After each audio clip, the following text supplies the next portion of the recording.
Bonjour, chers amis de ce mois d'août caniculaire. Bon, d'un autre côté, vous me direz, il serait étonnant qu'il fasse froid en août, mais là, vraiment, il fait très chaud. Chers ennemis aussi, bien sûr, et surtout, ne manquez pas d'être nombreux, parce que je considère que plus on a d'ennemis, mieux on se porte. Août, ça a été quand même, en 1789, une certaine nuit du 4 août, l'abolition des privilèges. On a, tout au long de notre histoire, essayé, à travers des violences, des vicissitudes, des hauts, des bas, de construire une démocratie digne de ce nom. Demos kraitos, le pouvoir dans la main du peuple, pour remonter à l'étymologie grecque des pécheurs fondateurs dans l'Antiquité grecque de la démocratie, le démos, le peuple. Aujourd'hui, on se rend compte que on est pris pour... alors, j'ai pas envie d'être grossier, on est pris pour des... Oui, on est pris pour des blaireaux. Voilà, j'aurais envie d'employer un autre mot, mais je ne le fais pas puisque j'ai décidé d'être d'une parfaite politesse. La démocratie est désormais un leurre, une apparence, un théâtre d'illusions où des marionnettes politiques gavées de sons, d'images et de prébendes s'agitent. Je suis pas le seul à le dire. On le sent, on le ressent, on le vit tous les jours, mais on a de plus en plus de mal à articuler cette réalité physique et juridique parce que elle est masquée par toute une structure administrative oppressive, bien huilée, bien théorisée, et qui a parade à toutes les critiques qu'on peut faire. Le Conseil constitutionnel, bien sûr, vous sentiez venir à travers mon propos que j'allais immédiatement en parler. Il y a dans cette EHPAD républicaine 9 membres. On va s'y intéresser dans quelques secondes pour regarder de près, à travers une fiche signalétique, qui sont ces membres. Mais enfin, j'ai été député au Parlement national, élu 2 fois, puis j'ai été député au Parlement européen. Et quand on pense que le peuple croit, est-ce qu'il le croit encore? Là, j'ai un doute maintenant, qu'il élit, comme on le faisait croire sur les fonds baptismaux de la démocratie, des représentants qui vont les représenter pour qu'ils soient audibles, alors que personne ne représente personne, que personne n'entend personne, et que le peuple ne parle plus. Mais ce qui est extraordinaire, c'est qu'on s'épuise à élire dans des dépenses considérables après, des députés, des sénateurs, en se nourrissant de débats, d'échanges de propos convenus. Aujourd'hui, ce sont en général des arguments de langage.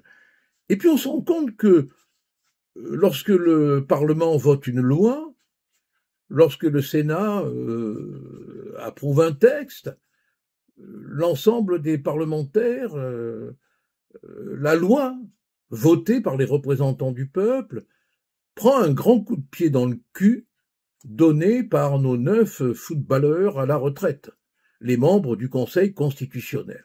9 personnes qui ne sont pas élues, qui sont nommées, et on va voir par qui, peuvent décider qu'une loi votée par le Parlement n'est pas constitutionnelle.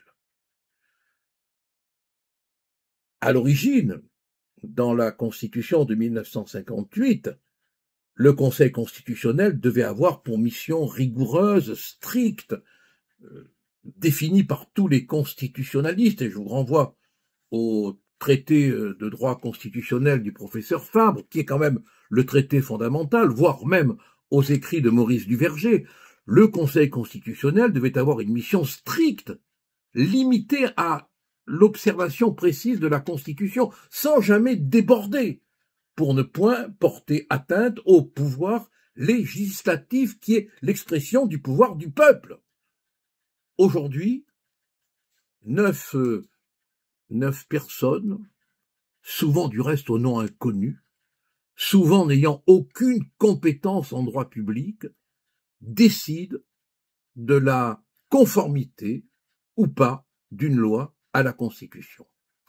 Le président du Conseil constitutionnel, Richard Ferrand, n'a aucune compétence en droit constitutionnel. À mon avis, il a commencé à ouvrir un manuel de droit constitutionnel à partir de sa nomination, et si on le soumettait à un examen, on serait peut-être étonné. Du reste, moi, je trouve que ça serait génial qu'il y ait une émission de télé où tous les membres du Conseil constitutionnel aient à répondre à des questions sur le droit constitutionnel. Richard Ferrand a été nommé par le président Macron. Vous savez, Richard Ferrand, qui a été aussi président de l'Assemblée nationale, a été l'un des premiers à soutenir Macron dans son action. Il a été impliqué dans la fameuse affaire des mutuelles.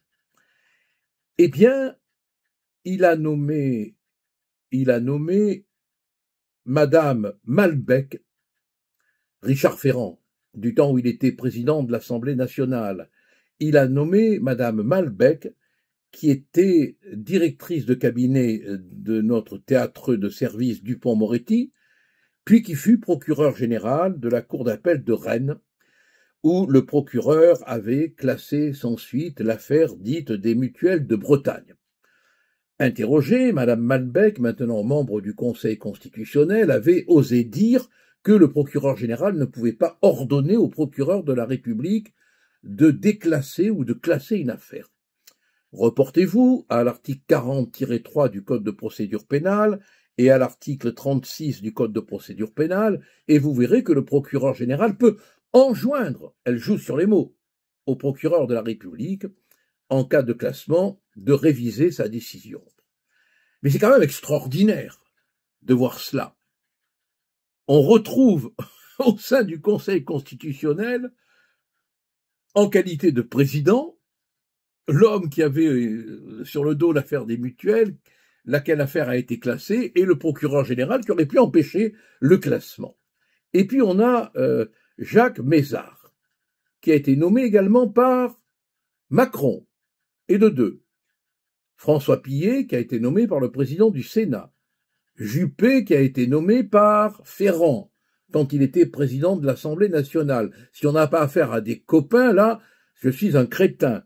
Et puis Jacqueline Gouraud, j'espère que je ne me trompe pas dans le nom, si je me trompe, vous rectifierez par un petit encadré au bas de l'écran, elle a été nommée, elle aussi, par Macron. Véronique Malbec, je l'ai dit tout à l'heure, nommée par Ferrand, Philippe Bas, nommé par le président du Sénat, et enfin, Madame Wilczynski, qui a été nommée par l'actuelle présidente de l'Assemblée nationale, Madame Braun-Pivet, qui, comme on le sait, est une proche de Macron. Bon, quand même. C'est une alchimie de copinage politique. Où sont les contre-pouvoirs?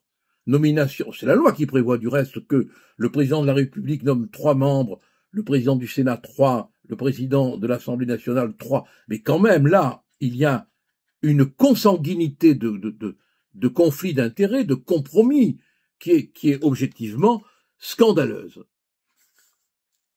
Il n'y a plus de contre-pouvoir en France, et on peut dire aujourd'hui que la démocratie est vraiment entre les mains d'un conglomérat de copains qui œuvrent vraiment dans le sens de leurs intérêts politiques. Alors on nous dira que le Conseil constitutionnel respecte la conformité de la Constitution. Même si c'est vrai, ce qui n'est pas le cas toujours, on va le voir rapidement, 9 contre l'avis de millions de Français, 9 personnes contre l'avis des députés. Ça veut dire que l'électeur est indigne de confiance, quoi. Ça veut dire que le Parlement ne sert à rien. Allez demander aux gens après de voter. Alors il y avait un temps où l'exécutif interférait avec le judiciaire. Maintenant, c'est le judiciaire qui interfère avec l'exécutif. Le Conseil constitutionnel a censuré l'allongement de la durée maximale de rétention pour les étrangers dangereux et présentant un risque de récidive. On voulait le porter à 210 jours. Le Conseil constitutionnel n'a pas voulu, parce que ça portait atteinte, paraît-il, aux droits de l'homme dangereux, de l'homme récidiviste. Et il a aussi censuré la loi qui permettait l'usage de la cétamidrine, la fameuse loi du plomb qui a été terrassée par le Conseil constitutionnel. Et là, il faut écouter ce que dit la coordination rurale, qui est maintenant la première représentation syndicale agricole de France, selon l'arrêté du ministère de l'Agriculture de juillet 2025. Regardez le texte. Ils demandent, et ils ont raison, le retrait des rayons de tous les produits d'importation ayant fait usage de la cétamidrine. Tous ces produits très achetés, vous avez le texte sous les yeux, regardez-le, très appréciés, comme les pâtes à tartiner ou certains fruits. Et regardez, la coordination dit, si jamais l'État ne mettait pas en œuvre ces retraits de produits, nous serions amenés à le faire nous-mêmes. Le peuple parle. Quand j'étais député, j'avais soumis une proposition de loi qui, bien sûr, n'a recueilli aucun suffrage.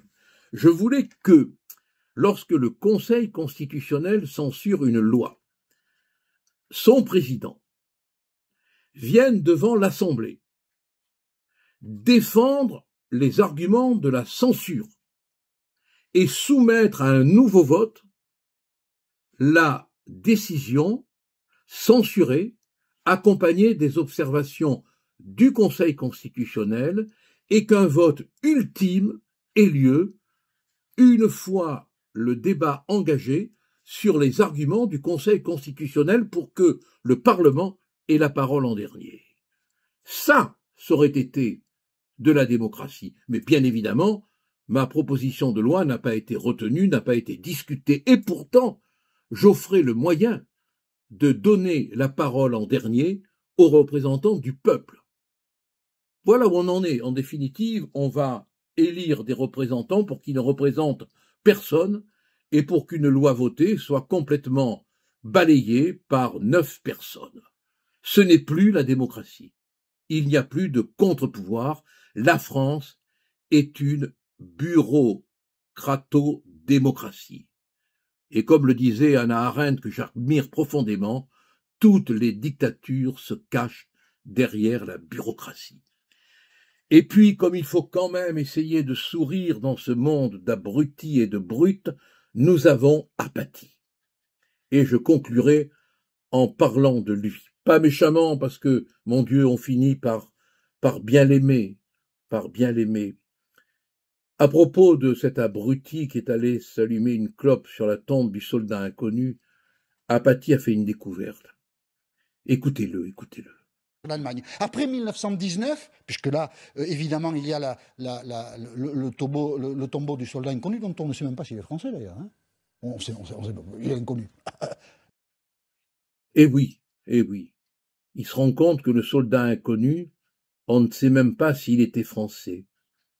Et alors, s'il n'était pas français, ça autorisait l'individu à aller allumer sa clope sur sa tombe? Enfin, en tout cas, on sait qu'il y a un imbécile qui est connu et qui n'est pas encore enterré.